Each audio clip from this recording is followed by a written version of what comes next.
Everyone, आई अनीता। आप देख रहे हैं एलपी केमिस्ट्री पीजीटी। सो हम लोग पढ़ रहे हैं एटॉमिक स्ट्रक्चर। इसमें एक लेक्चर हो चुका है इसके पहले, जिसमें हम लोग देखे थे ड्यूअल नेचर ऑफ इलेक्ट्रॉन। ठीक, उसमें क्या होता था? ड्यूअल नेचर का मतलब होता है कि कोई भी जो पार्टिकल होता है, मतलब कि कोई भी मैटर या फिर हमारा रेडिएशन, ठीक, कोई भी रेडिएशन या मैटर जो है वो दो तरह का बिहेव करता है। कैसे करता है? एक तो पार्टिकल यानी कि कण के तरीके, और दूसरा है हमारा वेव, जिसे हम तरंग दैर्ध्य बोलते हैं। ठीक, तो ड्यूअल नेचर में ये सब था, और उसको पूरा देखें। जो लोग नहीं देखें उसको डिटेल में देखिए प्लीज़। और फिर आज हम लोग पढ़ेंगे उसी का दूसरा पार्ट है डेरिवेशन ऑफ डी ब्रॉगलीस इक्वेशन। ठीक, हम डी ब्रॉगली इक्वेशन का डेरिवेशन करेंगे। कैसे किया जाता है इसको डिटेल में देखेंगे। ये बहुत ही इम्पोर्टेंट है, ये हर बार पूछा जाता है बीएससी। अभी तो ये, और हम पढ़ भी कौन सा रहे हैं? बीएससी 4th सेमेस्टर का। ठीक, ये हर बार पूछता है, बहुत ही इम्पोर्टेंट है। ठीक, सो इसको स्टार्ट करते हैं। स्टार्ट करने के पहले एक रिक्वेस्ट, प्लीज़ जो लोग न्यू जुड़ रहे हैं चैनल को सब्सक्राइब जरूर करेंगे, और लास्ट तक पूरा ध्यान मन लगा के अच्छे से इसको पढ़ेंगे, देखेंगे और समझेंगे। ठीक, और अपना खुद का नोट्स बनाएंगे। ठीक है, नोट्स बनाएंगे सो लिखेंगे ना, तो जितना आप सुन के याद होता है या फिर समझ आता है, उससे कहीं ज़्यादा याद होता है जब आप कॉपी में लिखते हैं। ठीक, सो आई होप आप लोग अच्छे से डिटेल में देखेंगे और इसका नोट्स भी बनाएंगे। सो स्टार्ट करते हैं हम लोग। डेरिवेशन ऑफ डी ब्रॉगलीस इक्वेशन, मतलब डी ब्रॉगली का इक्वेशन जो है उसको हम डेरिवेट कैसे करेंगे, फार्मूलेट कैसे करेंगे, इनका फार्मूला क्या होता है जिसपे हम क्वेश्चन सॉल्व करते हैं, उसको हम देखेंगे। ठीक, सो ये क्या कह रहे हैं? The relation between the particle nature and wave nature of electron is known as de Broglie equation. मतलब कि डी ब्रॉगली ने इलेक्ट्रॉन के पार्टिकल नेचर और वेव नेचर के बीच का रिलेशन बताया है। ठीक, क्या बोल रहे हैं हम? कोई भी जब इलेक्ट्रॉन रहता है, उसका पार्टिकल नेचर और वेव नेचर के बीच में क्या रिलेशन है, उसको इन्होंने बताया है, डी ब्रॉगली ने। ठीक, सो कैसे बताया है? अकॉर्डिंग टू, यहाँ पे आप, हाँ ठीक है, अकॉर्डिंग टू किसके? आइंस्टीन्स इक्वेशन के। ठीक, अकॉर्डिंग टू आइंस्टीन्स इक्वेशन। ये जो आइंस्टीन्स थे हमारे, वो कैसे इक्वेशन दिए थे? ये दिए थे कि E = mc²। ठीक, ये हमें याद करना पड़ेगा। ये आपको याद रहना चाहिए, ये फार्मूला है, और ये याद रखिए कि किसने दिया? आइंस्टीन ने दिया है। ठीक, तो आइंस्टीन ने ये दिया है जहाँ पे सी को हम बोलते हैं वेलोसिटी ऑफ लाइट। ठीक, ये भी आपको याद रखना है, क्योंकि ये आगे आपके लिए क्वेश्चन में आएगा तो हेल्पफुल रहेगा। ठीक, आइंस्टीन ने दिया E = mc², जहाँ पे C = क्या होता है? Velocity of light. And second क्या है? Planks equation. प्लैंक्स ने क्या दिया था? यहाँ पे देखिए, इन्होंने E = इतना बताया है, mc²। वहीं पे प्लैंक्स ने E = बताया है। ठीक, प्लैंक्स ने क्या बताया है? E = अब ये हमारा है पहला इक्वेशन बन गया, ये हमारा दूसरा इक्वेशन बन गया। इसी के हेल्प से हम डी ब्रॉगली इक्वेशन को सॉल्व करेंगे। ठीक, सो ये हमारा इतना ये हो गया। फिर क्या है? Combine both equation. मतलब कौन सा both equation? First and second. यहाँ पे आप लिख सकते हैं combine both equation first and second. ठीक, मतलब कि दोनों को हम यदि ऐड कर दें तब क्या होगा? अब देखिए, ऐड करने का मतलब देखिए, E = mc² है। यहाँ पे देखिए E = है, या फिर hv बोलिए। ठीक, hv है,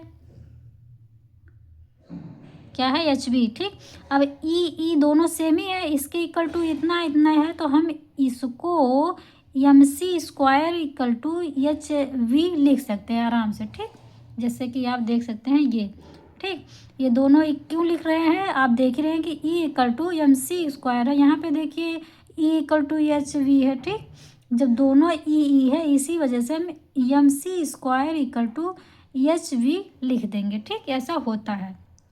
तो वी है मतलब कि हम इस तरह से लिखे हैं। फिर आगे देखते हैं क्या होता है। तो अभी क्या देखे हम लोग? mc² = एच बी था। अब यहाँ पे देखिए हम वी के जगह पे सी अपन लैम्डा रख दिए हैं। क्यों?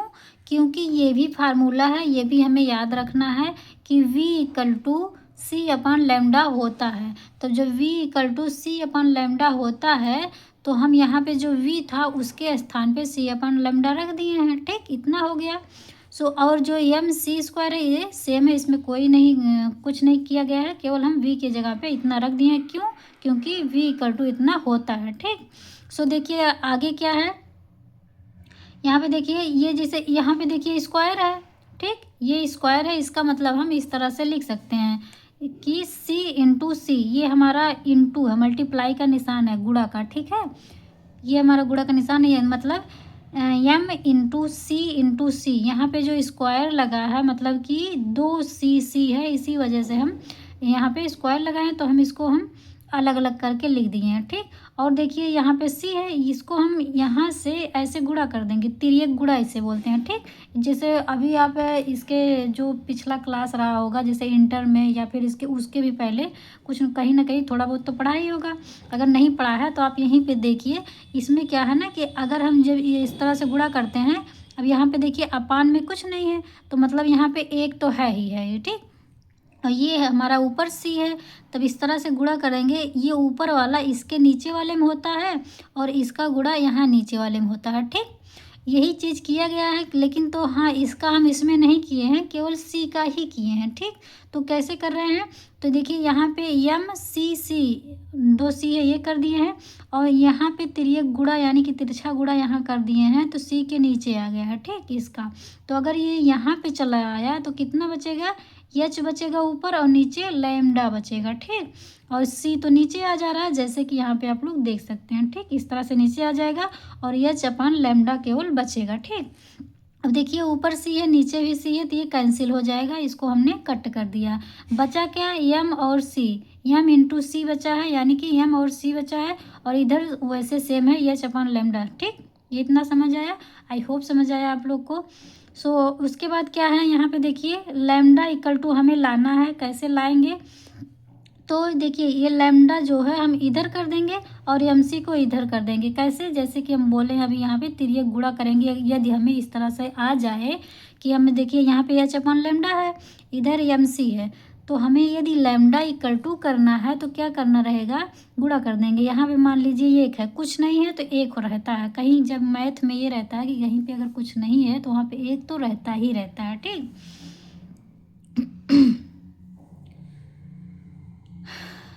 फिर क्या है, देखिए अब क्या है, यदि हम इसके इक्वल टू लाना है तो हम इसे गुणा कर देंगे, इसको यहाँ पे किए गुणा, यहाँ पे हो जाएगा एम सी लैम्डा। ठीक, तो हमें केवल लैम्डा इक्वल टू निकालना है, तो हम एम सी को फिर इधर कर दिए हैं।